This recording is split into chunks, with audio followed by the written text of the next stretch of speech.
Welcome to One-on-One with B'nai B'rith International. I'm your host, CEO Dan Mariaschin. Thank you for spending some time with us today.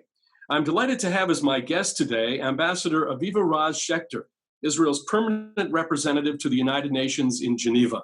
She began serving in 2016, becoming the first Israeli woman diplomat to hold this important position.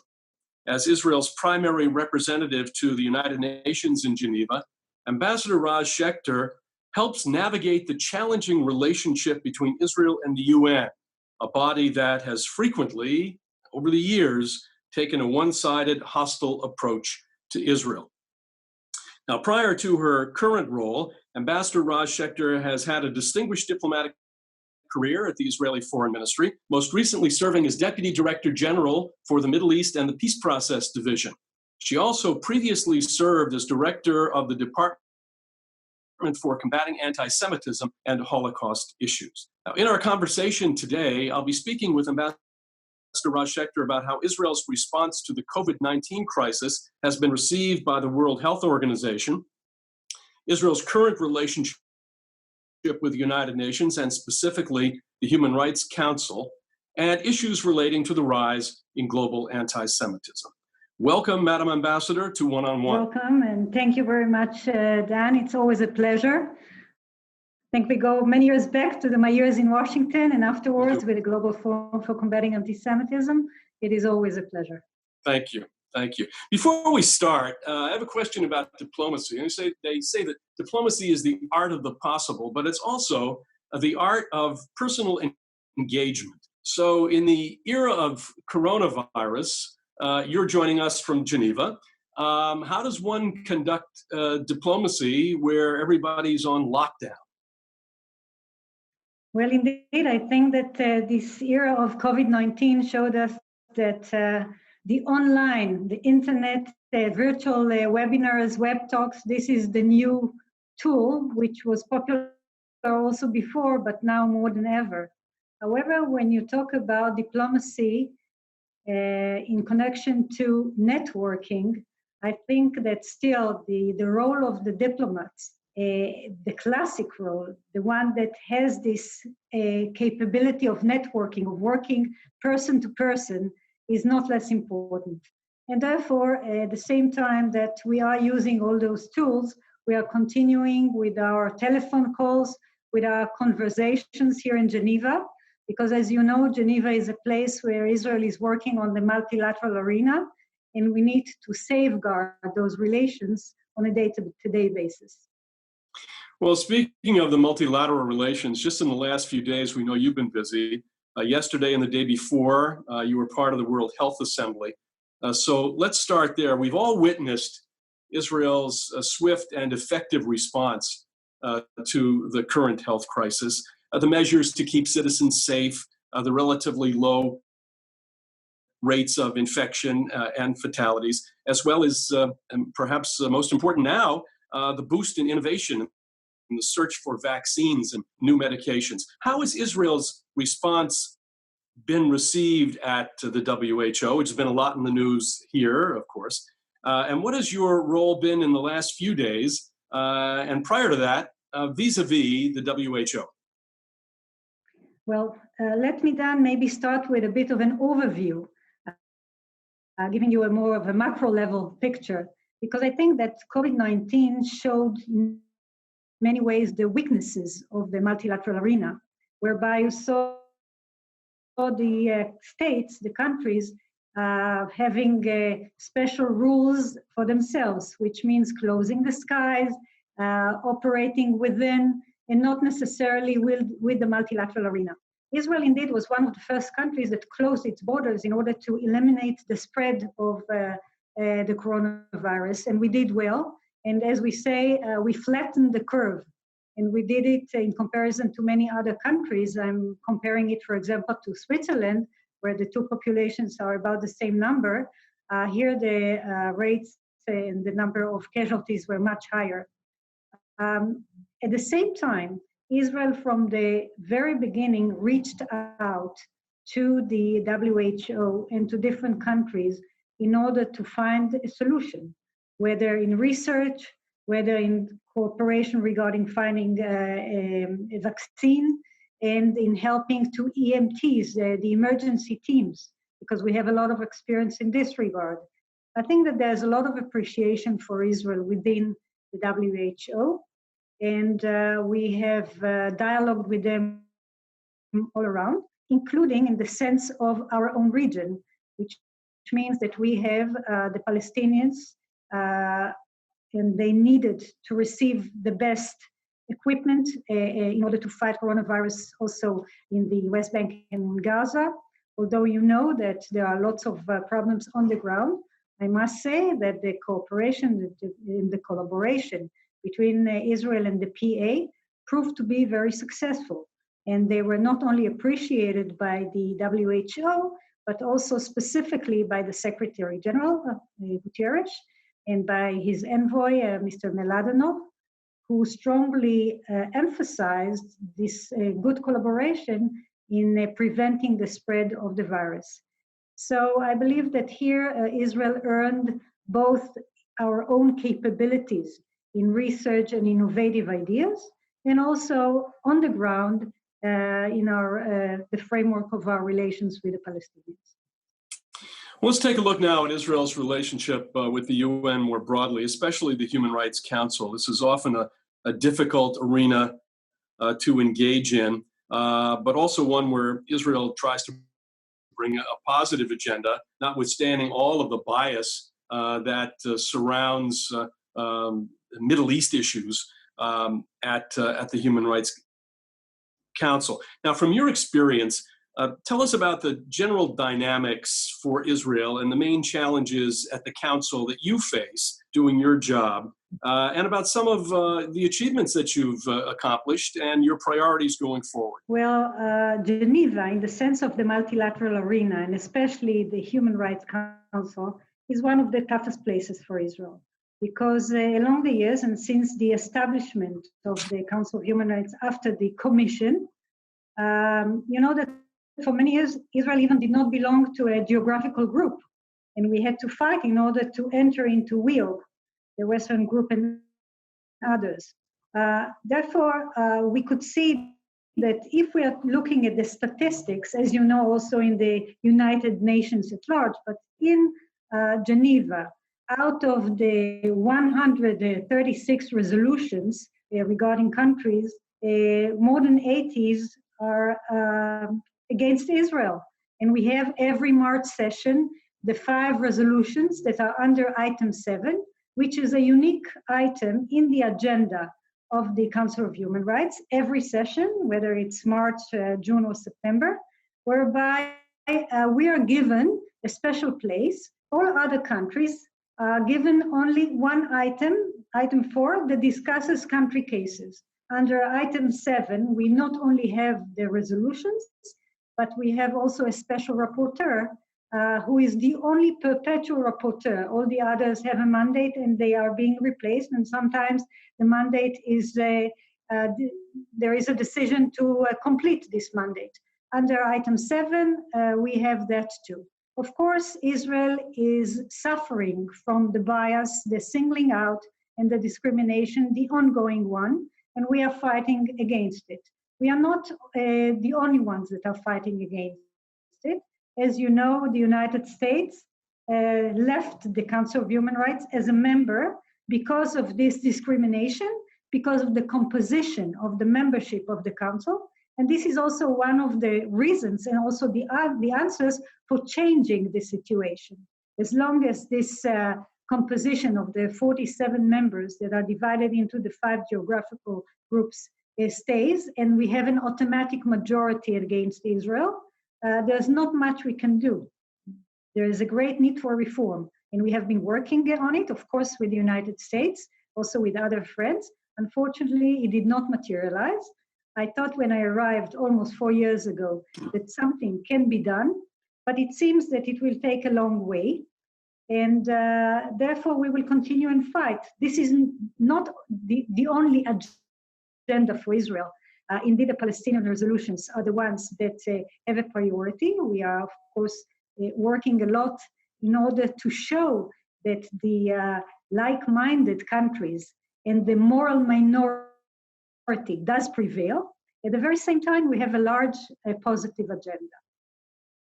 When I'm talking of a large positive agenda, you mentioned all international organizations, of course, within the Council and also in the different organizations and the agencies. Israel is part of many groups of friends of different thematic issues. For example, regarding persons with disabilities. We are very much dealing with the violence against women, with gender issues, with the LGBTI communities, with weak communities, with issues of the elder population, and this is very relevant for coronavirus era. And I can continue and talk about that, but Israel as a startup nation also is very much involved in the digital age, and we are very much appreciated by different organizations, whether it's within the ITU or within the WIPO, the Intellectual Property Organization, WHO. We have the whole issue of the digital health, United Nations, in order to show the need to have accessibility to all. And we are continuing and enlarging the scope of this discussion with many other countries, which means that, sometimes when you enter into what we call Room 20, you know it very well, that very same room of the Council of Human Rights where the resolutions are being passed automatically. In different places, there's a lot of very dedicated work of Israel with many other countries that is being appreciated by many others, and it is being accepted in a very friendly way.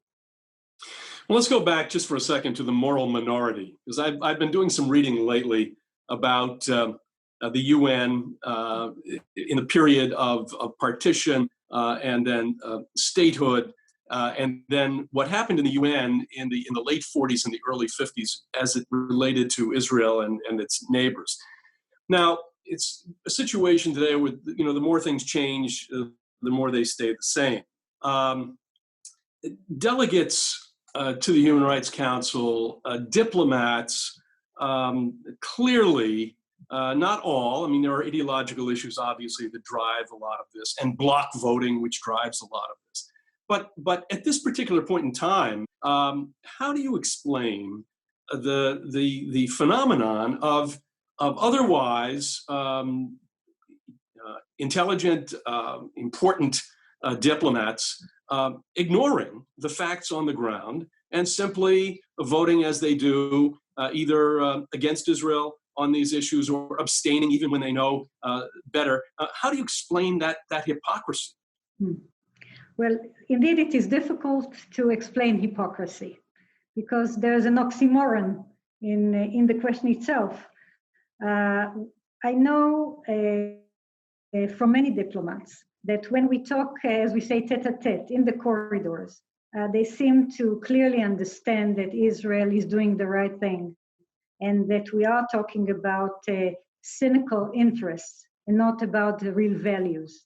After all, the capitals are the one to dictate the policy, and the diplomat in Geneva cannot decide how to vote alone. Now, when you go back to capital, there's a lot of background.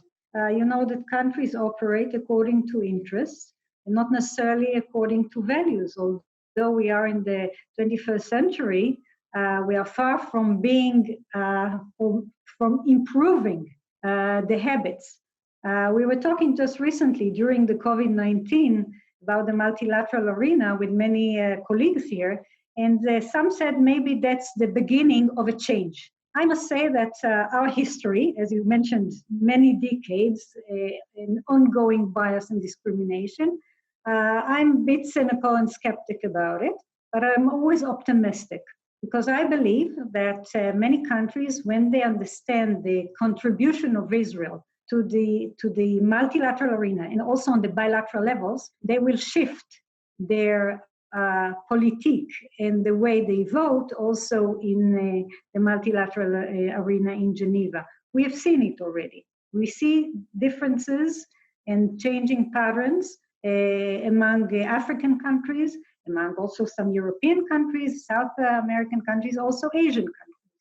And why? Because we are strengthening at the same time the bilateral relations, and we are also showing that values should be also kept and not only interests. And of course, we cannot compete with the vast world, Muslim countries, Arab countries, that still find it difficult to put some of them at least, the good relations that are off the record between us and them on the record when it comes to the multilateral arena.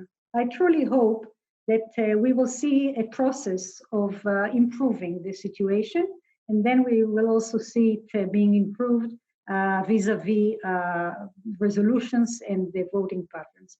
But there's a long way to go. So let's talk about anti-Semitism, global anti-Semitism. As I mentioned, you were director of the Department for Combating Anti-Semitism and Holocaust Issues, the Ministry of Foreign Affairs.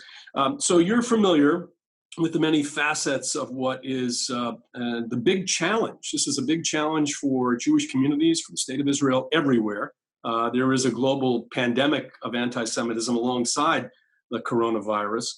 In 2019, the Special Rapporteur for Freedom of Religion and Belief, Ahmed Shahid, published a first-of-its-kind report within the UN on anti-Semitism. What impact, if any, has that report had on the Human Rights Council or the UN at large, if you wish to speak about that? And how does that jibe with the Human Rights Council's frequent anti-Israel bias? Yes, when talking about anti-Semitism, I truly want to celebrate Ahmed Shahid's report for the new UNGA last September. I think it was not only unique, but most important in the sense that it brought up for the first time not only the need to fight anti-Semitism, but also specifically to make this connection through the IRA definition, the Alliance on Holocaust Remembrance, between fighting anti-Semitism and also making the right link regarding anti-Semitism against the Jewish state, the State of Israel. We used to say that once it was the Jew among the nations, and now it is the State of Israel among the nations. It hasn't started today. It started many years ago. And if we recall back 1975, the infamous equation between Zionism and racism, we understand that this was, of course, part of the new alignment of the world and the fact that this automatic majority starting dictating the agenda. Things have changed, but not necessarily enough, because if we are talking about anti-Semitism as the oldest disease, then the decision of the State of Israel at the time to establish a department for combating anti-Semitism was part of the understanding that the State of Israel is becoming a reason of itself to create anti-Semitism and to affect Jewish communities all over the world. If Theodor Herzl said that Zionism and the establishment of a Jewish state will eliminate the continuation of this disease, anti-Semitism, then unfortunately he was wrong, because we saw that the establishment of the State of Israel and the success of the State of Israel became also a reason to continue and preach for anti-Semitism. And let me use the opportunity and talk, first of all, on Iran, because, when you talk about Israel today and you have to set priorities, what is really important in our foreign politics, there are very many important things, but Iran is the highest priority. And just today, the spiritual leader of Iran, published his speech for the Al-Quds Day, the Jerusalem Day, together with a drawing that is called the final solution. And it's not that he doesn't know what's the meaning of this wording. This was specifically in order to call the Arab world and the Palestinians to fight and destroy the Jewish state. So, this is the top of anti-Semitism, whether political anti-Semitism or any kind, but it goes beyond.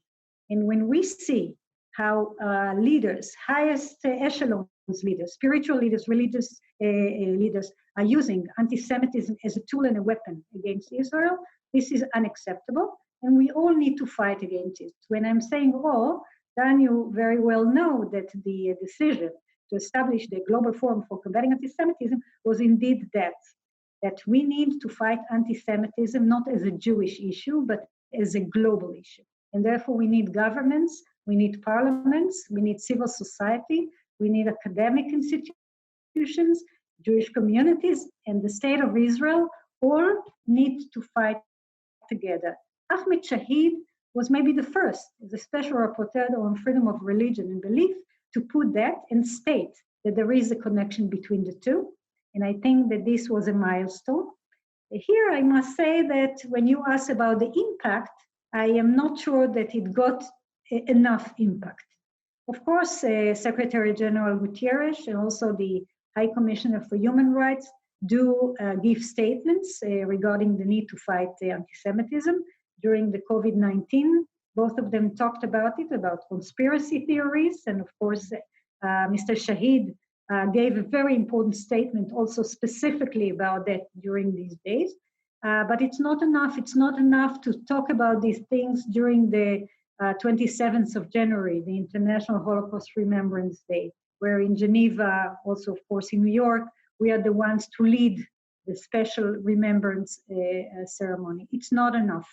It needs to be on the table all the time, because if we want to have education and laws and enforcement of laws by government, and there is a contribution of the multilateral institutions, the United Nations, it has to come from the top down, whenever necessary, and not only on special occasions. So there's a lot to do. Well, just one other word on the Global Forum, which you initiated for our viewers. This was an international gathering for Jewish communities and for others, as you said, experts in the study of anti-Semitism, academics, some media people, brought everybody together for the first real major meeting on a threat that we were beginning to see was really inflaming continents around the world. What would you say now, some years on, that we need to do as Jewish communities, as Jewish organizations?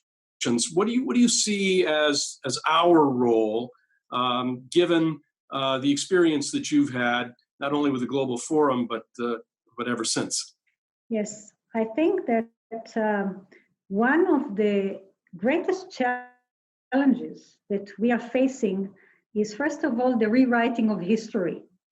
When our opponents are using, for example, social media in order to change the truth and the facts and build on myth, and there are vast communities, especially among the younger generations, that accumulate these falsified descriptions. And then they see Israel, and I'm talking about Israel as a Jewish state, as an occupier, as a state that is doing all the wrong things against others.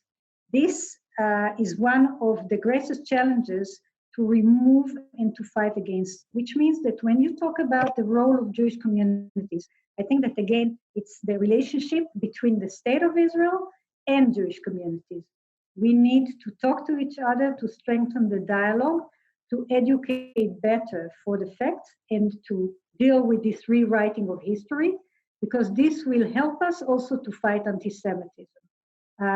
It's very easy for the BDS, the Boycott, Divestment, Sanctions movement, to talk about the fact that they are not anti-Semites. Many among them are Jews. And then they can, of course, criticize the state of Israel because they call it legitimate criticism. But in fact, this is a type of anti-Semitism, a mutation, because they delegitimize, they demonize, and they use double standards against Israel. These are those 3 Ds, as we used to call them. If we want to be able to fight those 3 Ds together with the Jewish communities and the younger generations, we need to strengthen the dialogue among us and to educate. Education is the key issue. And from there on, of course, we can talk about all the rest. Well, Aviva, thank you. Thank you for all that you've done for the state of Israel, for Jewish communities around the world. We appreciate all of your efforts in that very difficult arena that you work in the United Nations in Geneva. And thank you for joining us today. Thank you very much. And all the best. Well, if you like what you've heard, make sure you never miss a show by subscribing to the B'nai B'rith YouTube channel. And be sure to visit our website, b'naibrith.org, to learn about our work. Like us on Facebook and follow us on Twitter. For my guest, Ambassador Aviva Raz Shechter, I'm your host, Dan Mariaschin. We'll talk to you next time on One on One.